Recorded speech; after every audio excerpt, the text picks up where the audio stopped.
Martell Holt is going through a breakup that is far more than just a messy ending to a marriage.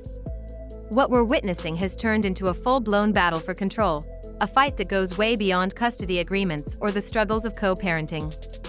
To the outside world, Martell often frames his story as that of a devoted father who simply wants to be present in his children's lives. But when you look closer, when you examine the court records, the years of arguments, and the constant back and forth on social media, a darker, more complicated picture begins to appear. This isn't really about fatherhood. It's about control. It's about ego. And it's about a type of concern that only looks genuine on the surface. Over time, fans have started to notice these patterns. More and more people are beginning to realize that the story Martell has worked so hard to sell just doesn't match the reality. Today, we're diving deep into this story: the ignored court orders, the online manipulation, the endless legal games, and the way Martell has turned his children into pawns in a public war that they never asked to be part of. Let's start with the law, because the facts are clear. After years of fighting between Martell and Melody, a judge laid out strict conditions for Martell if he wanted to continue being a co-parent. These conditions were not optional. They weren't light suggestions. They were court-ordered requirements meant to protect the children and ensure both parents could handle the stress of raising kids separately. Martell was ordered to attend counseling. He was required to complete a psychological evaluation. These steps were designed to help create stability, structure, and a healthier environment for the children. That was 2 years ago. And yet, here we are 2 years later and Martell still hasn't followed through. Think about that for a moment. In many cases, if a mother ignored court orders for such a long time, the system would likely step in immediately. She could face serious consequences, and in some cases, she could even lose custody of her children. But Martell? Somehow, he has managed to keep going, almost as if the judge's words didn't matter. This double standard has left fans furious. They're not only angry at Martell's behavior, but also at a system that appears to give him endless second chances while holding Melody to a much higher standard. The imbalance is hard to ignore. Through all of this, Melody has been consistent. She has followed every rule. She's filed every document, honored every order, and cooperated with the court even when it cost her peace and comfort. She stayed disciplined because she knew her children's stability depended on it.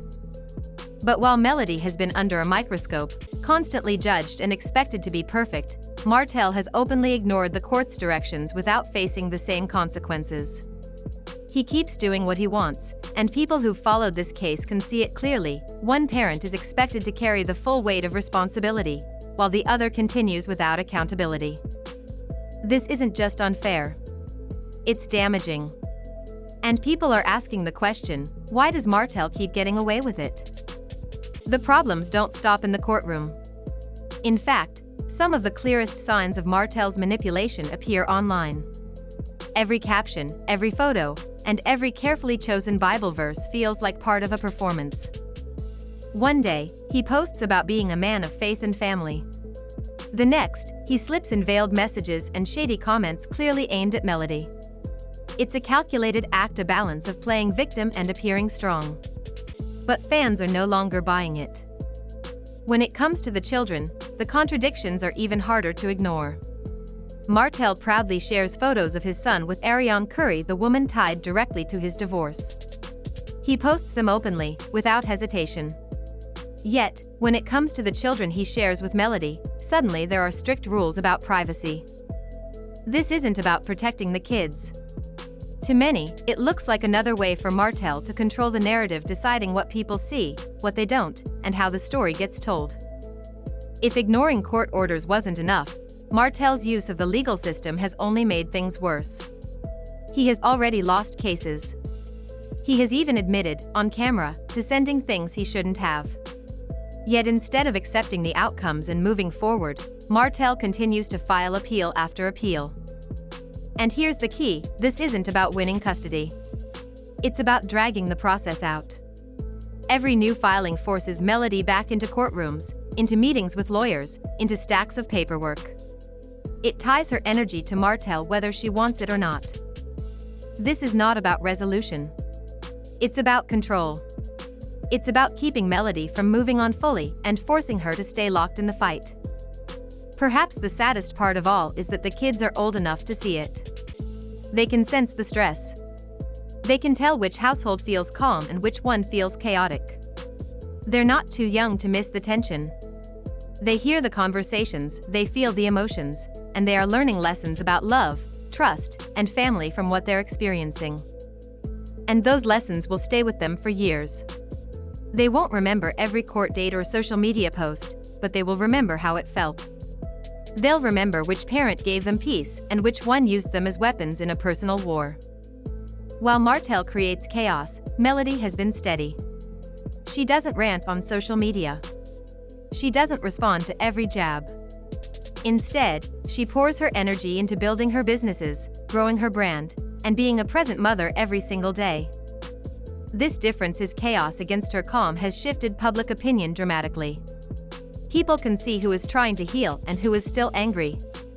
They can see who wants peace and who thrives on conflict. And in the court of public opinion, Melody is winning without even trying to play Martell's game. Fans often point out the hypocrisy in Martell's actions. He proudly showcases his relationship with Ariane Curry, acting as if the pain that relationship caused doesn't matter. He expects acceptance and respect for his choices. But what if Melody did the same? What if she introduced someone who openly disrespected Martell? The backlash would be immediate. Martell himself would likely be the loudest critic. The double standard is impossible to ignore. What he disguises as co-parenting looks more like control. What he calls fatherhood looks more like hypocrisy. Martell often talks about how much he loves his children. And maybe he does. But love without responsibility is empty. Love without effort is meaningless. What kind of father ignores 2 years of court-ordered counseling? What kind of parent uses their kids as tools in a battle against the other parent? Real love means putting your children's needs above your own. Over and over, Martell has chosen the opposite. He picks control over peace. He chooses spite over stability. That isn't fatherhood. That's punishment. That's manipulation dressed up as parenting. For a long time, people gave Martell the benefit of the doubt. Some thought he was simply heartbroken, a man who made mistakes but still wanted to keep his family together. Some even felt sorry for him. But as time has passed, the mask has slipped. The Bible verses paired with shady captions, the endless legal appeals, the refusal to follow court orders, it all adds up to a pattern that people can't unsee anymore. Fans are calling it what it is, manipulation. And once people start seeing the truth, it's nearly impossible to go back. At the end of the day, this story isn't just about Martell or Melody. The ones who suffer most are the children. They're the ones caught in the middle, forced to live with the fallout of decisions they never made. They will remember the feelings, the tension, the division, the difference between peace in one home and chaos in another. They'll remember which parent offered comfort and which one pulled them into conflict.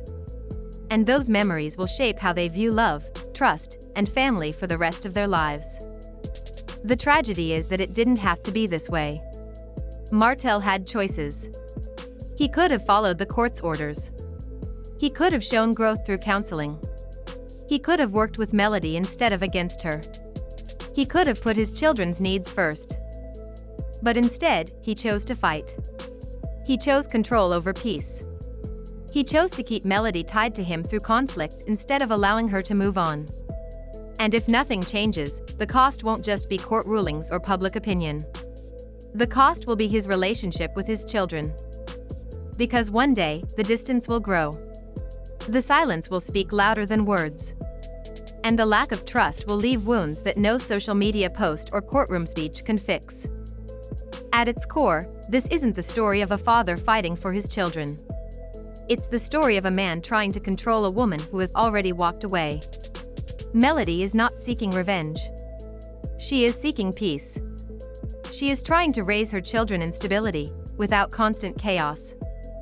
But Martell doesn't want peace. Because peace means closure. And closure means the end of control. Yet here's the truth, control never lasts forever. Fans are paying attention. The courts are watching. And most importantly, the children are noticing everything. Martell's true legacy won't be based on the image he projects online or the narrative he tries to spin. It will be defined by the memories his children carry with them. And right now, those memories are being shaped in painful ways. So I'll leave you with this question: is Martell really fighting for fatherhood, or is this all about his ego and his need for control? In the end, this story isn't about court dates or social media posts. It's about what the children will remember long after the cameras are gone. They won't recall every fight, but they'll remember who gave them peace and who brought them pain. Martell may think control means love, but real love is sacrifice, responsibility, and growth. Melody chose peace, while Martell clings to power. And one day, the truth will be clear not in the courts, but in the hearts of the kids.